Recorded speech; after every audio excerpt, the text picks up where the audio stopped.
നമസ്കാരം. ഒരാളുടെ ജീവിതത്തിലെ ഏറ്റവും പ്രധാനപ്പെട്ട ഒന്നാണ് വിവാഹം. സ്നേഹിക്കാനും സ്നേഹിക്കപ്പെടാനും ഒരു ഭാഗ്യം വേണം എന്ന് വിശ്വസിക്കുന്ന ഒരാളാണ് ഞാൻ. എന്ന് വെച്ചാൽ അതൊരു ഭാഗ്യമാണ്. ദൈവാധീനവും ഭാഗ്യം ഉണ്ടെങ്കിൽ മാത്രമേ അത് സംഭവിക്കൂ. ഒരാളെ സ്നേഹിക്കാനും സ്നേഹിക്കപ്പെടാനും. ബന്ധങ്ങൾ എപ്പോഴും അനുഗ്രഹമുള്ളതാണ്. പക്ഷേ ബന്ധങ്ങൾ നമുക്ക് ബന്ധനങ്ങളാകുമ്പോഴാണ് അത് ഒരു തരം അതിന് കൂടുതൽ പ്രശ്നങ്ങൾ വരുന്നത്. ഇപ്പം വിവാഹ ജീവിതത്തിൽ എന്ത് ടൈപ്പ് ഇപ്പം നിങ്ങൾ ഇത്രയും വർഷം കൊണ്ട് സ്നേഹിക്കുകയാണെന്ന് പറഞ്ഞിട്ട് യാതൊരു കാര്യമില്ല. അപ്പോൾ ട്വിൻ ഫ്ലെയിം ആവട്ടെ, കർമ്മിക്കാവട്ടെ, സോൾമേറ്റ്സ് ആവട്ടെ, നിങ്ങളുടെ വിവാഹ പ്രശ്നം വെച്ച് പൂർവ്വജന്മത്തിൽ നിങ്ങൾ എങ്ങനെയാണ് അതിൻ്റെ അടിസ്ഥാനപരമായിട്ടായിരിക്കും നിങ്ങളുടെ വിവാഹ ജീവിതം പോകുന്നത്. എത്ര ട്വിൻ ഫ്ലെയിംസ് വന്നിട്ട് ഇപ്പം പറയും നമ്മൾ ഇത്രയും 10 കൊല്ലം കൊണ്ട് സ്നേഹിക്കുകയാണ്, നമുക്ക് ഇതിലൊന്നും വിശ്വാസമില്ല. പക്ഷേ ഇവരെ പൂർവ്വജന്മം എടുക്കുമ്പോൾ ഞാൻ എത്ര പേർക്ക് കൊടുത്തിട്ടുണ്ട്, നിങ്ങൾ ട്വിൻ ഫ്ലെയിം തന്നെയാണ്, പക്ഷേ പൂർവ്വജന്മത്തിൽ നിങ്ങളെ ശത്രുക്കളാണ്. ഈ സമയത്താകുമ്പോൾ നിങ്ങൾക്ക് ഒരുപാട് പ്രശ്നങ്ങൾ വരും. പക്ഷേ അവർ കേൾക്കണമെന്നില്ല. അവർ പറയും ഇതിലൊന്നും വലിയ കാര്യമില്ല. ശരി തന്നെയാണ്, വലിയ കാര്യം, നമുക്ക് സ്നേഹത്തിനാണ് കൂടുതൽ പ്രാധാന്യം കൊടുക്കേണ്ടത്. പക്ഷേ വിവാഹ പ്രശ്നം വച്ചാൽ ചില പ്രശ്നങ്ങൾക്ക് പരിഹാരമുണ്ട്. പരിഹരിക്കാൻ പറ്റുന്ന പ്രശ്നങ്ങളാണെങ്കിൽ ഒരു ചെറിയൊരു പരിഹാരം കൊണ്ട് മാറുന്നെങ്കിൽ നല്ലതല്ലേ. ഇതിൻ്റെ പ്രശ്നം, വിവാഹ ജീവിതത്തിലെ പ്രശ്നമെന്ന് പറയുന്നത് രണ്ട് ആത്മാക്കൾ, രണ്ട് എനർജീസ് തമ്മിൽ ഒന്നിക്കുന്ന ഒന്നാണ്. മനസ്സിലായില്ലേ? ഈ രണ്ട് എനർജീസും റിപ്പൾസ് ചെയ്യണ ഒന്നാണെങ്കിൽ അത് ഭാവിയിൽ ഒരുപാട് പ്രശ്നങ്ങൾ വരും. അത് നിങ്ങളെ മാത്രമല്ല, നിങ്ങളുടെ കുടുംബത്തെ ബാധിക്കാം. അപ്പോൾ ഈ രണ്ട് എനർജീസ്, രണ്ട് വ്യത്യസ്തമായിട്ടുള്ള എനർജീസ്, അതിപ്പോൾ ട്വിൻ ഫ്ലെയിം എന്നൊക്കെ പറഞ്ഞാലും പൂർവ്വജന്മം എടുക്കുമ്പോൾ പൂർവ്വജന്മത്തിൽ ആഗ്രഹങ്ങൾ സബലീകരിക്കാതെ മരിക്കപ്പെട്ടിട്ടുള്ളതാണോ, അല്ലെങ്കിൽ ഇവരുടെ തമ്മിൽ എന്തെങ്കിലും ഇഷ്യൂസ് ഉണ്ടായിട്ടുണ്ടോ എന്ന് നമ്മൾ പരിശോധിക്കണം. മനസ്സിലായില്ലേ?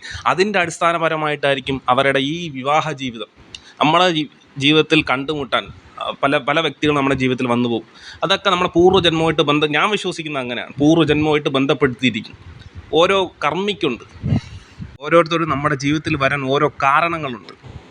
പണ്ട് എൻ്റെ അടുത്തൊരു ചെറുപ്പക്കാരൻ വന്നിരുന്നു. ആ ചെറുപ്പക്കാരൻ 10 വർഷം കൊണ്ട് പ്രണയത്തിലാണ്. അവർ പിരിയാൻ പറ്റാത്തൊരു പ്രണയത്തിലായിരുന്നു. അത് നോക്കുമ്പോൾ ട്വിൻ ഫ്ലെയിംസ് തന്നെയായിരുന്നു. പക്ഷേ ഇവർ ഈ പെൺകുട്ടിയുടെ ഉള്ളിൽ എന്തോ പൂർവ്വജന്മത്തിലെ എന്തോ പ്രശ്നം വെച്ച പൂർവ്വജന്മത്തിലെ ശത്രുതയായിട്ടാണ് ഇവർ കാണുന്നത്. അപ്പോൾ ഇവർ ട്വിൻ ഫ്ലെയിംസ് ആണ്, ഇവർ അഗാധമായി ഇഷ്ടമാണ്. പക്ഷേ ഞാൻ ആ ചെറുക്കൻ്റെ അടുത്ത് പറഞ്ഞു, ഈ പെൺകുട്ടി അഗാധമായി വിശ്വസിക്കുകയെന്ന് വേണ്ട, ഒരു പരിധി കഴിയുമ്പോൾ ഈ പെൺകുട്ടി നിങ്ങളെ ചതിക്കാം. ആ പയ്യൻ വിശ്വസിച്ചില്ല. പക്ഷേ കാലങ്ങൾ കടന്നുപോയി. 10 വർഷം വിവാഹത്തിനടുത്ത് ഈ പെൺകുട്ടിക്ക് ഈ ചെറുക്കനെ വേണ്ട എന്ന് വെച്ചാൽ പൂർവ്വജന്മത്തിലെ ഒരു ശത്രുതയുടെ ഭാവം ഈ ജന്മ അനുഭവം എന്ന് വെച്ചാൽ ആ പെൺകുട്ടിയുടെ മിസ്റ്റേക്ക് അല്ല, അതിന് ഉള്ളിൽ ആത്മാവിൽ സ്റ്റോർ ചെയ്തിരിക്കും നമ്മളെ ജന്മാന്തരമായിട്ടുള്ള കർമ്മങ്ങൾ.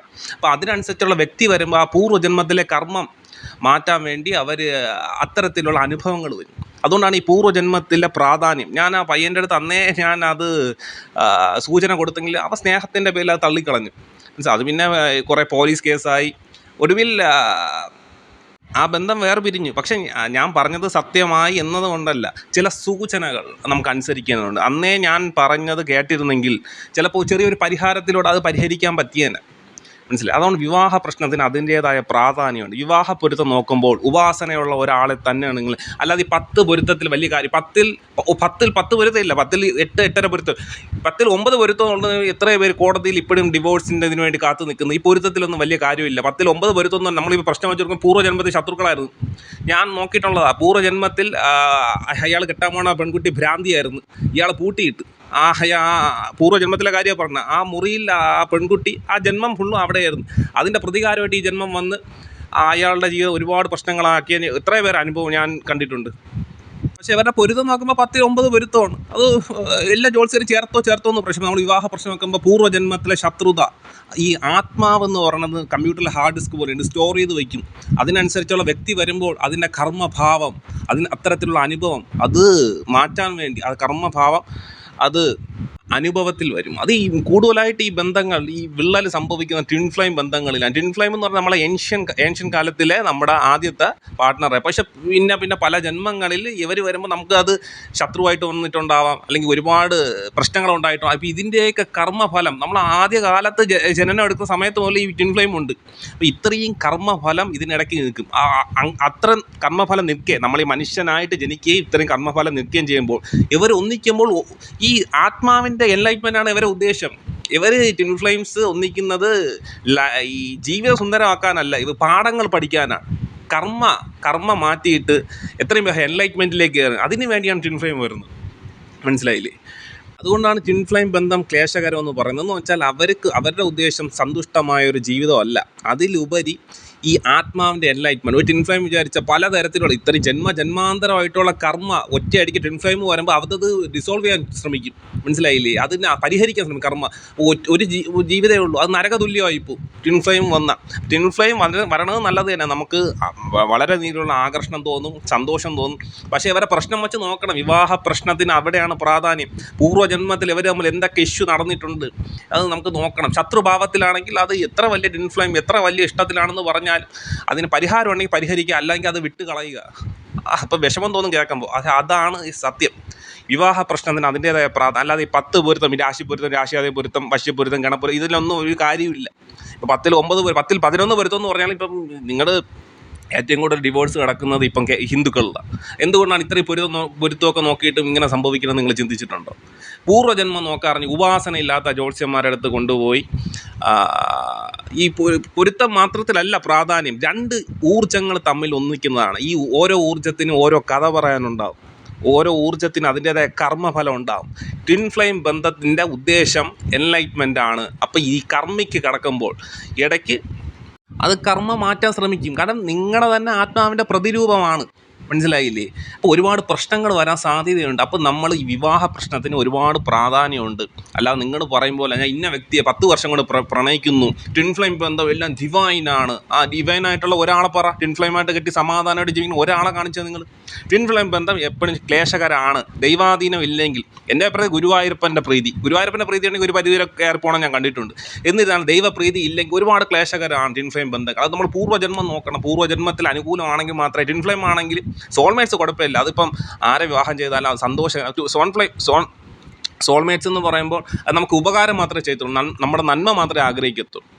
മനസ്സിലായില്ല? അല്ലാതെ കർമ്മിക്കെന്നൊക്കെ പറയുമ്പോൾ ഒരുപാട് എന്തെങ്കിലും പാഠം പഠിപ്പിക്കാനായിരിക്കും. മിക്ക വിവാഹങ്ങളും ഡിവോഴ്സിലേക്ക് എത്തുന്നതേ ഒരു പീരീഡ് കഴിയുമ്പോൾ കർമ്മ ആകെ ന്യൂട്രലൈസ് ആകും. പിന്നെ കർമ്മിക്കില്ല, പിന്നെ അവർക്ക് ഇൻട്രസ്റ്റ് കാണത്തില്ല മുന്നോട്ട് പോകാൻ. ആദ്യം ഭയങ്കര ഇൻട്രസ്റ്റ് ആയി, ചിലവർ ആദ്യമൊക്കെ വലിയ ഇൻട്രസ്റ്റ് ആയിരുന്നു, പിന്നെ പോവേ അവർക്ക് സ്നേഹം നഷ്ടപ്പെട്ടല്ല, കർമ്മ ന്യൂട്രലൈസ്ഡായി. ആ ബന്ധത്തിന് വലിയ പ്രാധാന്യമില്ല. അതിനാണ് മെഡിറ്റേഷൻ്റെയൊക്കെ പ്രാധാന്യം. നിങ്ങൾ ഹാർട്ട് ചക്ര മെഡിറ്റേഷൻ ചെയ്ത് വീണ്ടും സ്നേഹത്തിൽ നമ്മുടെ ജീവിതം എന്ന് പറയണതേ, നമ്മുടെ നിയമം അനുസരിച്ച് കർമ്മ ന്യൂട്രലൈസ് നമുക്കത് ഉപേക്ഷിച്ചിട്ട് പോകാൻ പറ്റത്തില്ല. ജീവിതം എന്ന് പറയുമ്പോൾ എവർ ലാസ്റ്റിംഗ് ആയിട്ട് നമ്മൾ വിവാഹ ജീവിതം കൊണ്ടുപോകേണ്ട ഒന്നാണ്. അപ്പോൾ ഈ കർമ്മ ന്യൂട്രലൈസ് ചെയ്യുന്ന അനുസരിച്ചാണ് ഇവർ വിവാഹ ജീവിതത്തിൽ ഇൻട്രസ്റ്റ് ഇല്ല ഡിവോഴ്സിലേക്ക് പോകുന്നത്. അത് മെഡിറ്റേഷൻ ചെയ്ത് ഹാർട്ട് ചക്ര ഇമ്പ്രൂവ് ചെയ്ത് സ്നേഹം കണ്ടെത്തണം.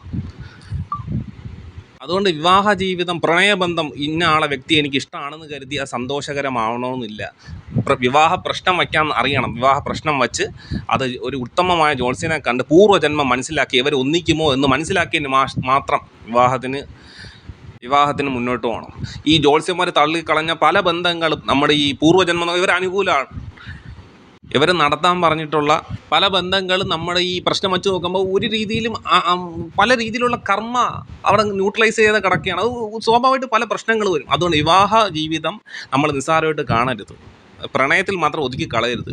2 ഊർജ്ജങ്ങൾ തമ്മിൽ ഒന്നിക്കുന്ന ഒന്നാണ്. അപ്പോൾ ഈ 2 ഊർജ്ജങ്ങൾ തമ്മിൽ ചേരുമോ, ഇതിൽ റിപ്പൾഷൻ ഉണ്ടാകുമോ, അതൊരു വലിയ വിഷയമാണ്. അത് പഠിക്കും. 2 ബന്ധങ്ങൾ നമുക്ക് സന്തോഷകരമായി തരുന്നതാണ്, പക്ഷേ ബന്ധങ്ങൾ ഒരിക്കലും ബന്ധനങ്ങളാവാൻ പാടില്ല, എന്നാൽ അത് ക്ലേശകരമായിപ്പോൾ. 2 കുടുംബക്കാർ തമ്മിൽ ഒന്നിക്കുന്നതാണ്. അപ്പോൾ അതിൻ്റേതായ പ്രാധാന്യമുണ്ട്. ഓക്കെ, അപ്പോൾ ഇത്രയും എനിക്ക് പറയണമെന്ന് തോന്നി. അല്ലാതെ വിവാഹ ജീവിതം പ്രണയത്തിൽ മാത്രം ഒതുക്കി നിർത്തും. പ്രണയം കഴിഞ്ഞൊരു ജീവിതമുണ്ട്, എവർ ലാസ്റ്റിംഗ് ആയിട്ടൊരു ജീവിതം. അവിടെ നിങ്ങൾ എങ്ങനെയായിരിക്കും അതും കൂടെ മനസ്സിലാക്കിയിട്ട് വേണം വിവാഹ ജീവിതത്തിലേക്ക് കിടക്കാൻ. നന്ദി, നമസ്കാരം.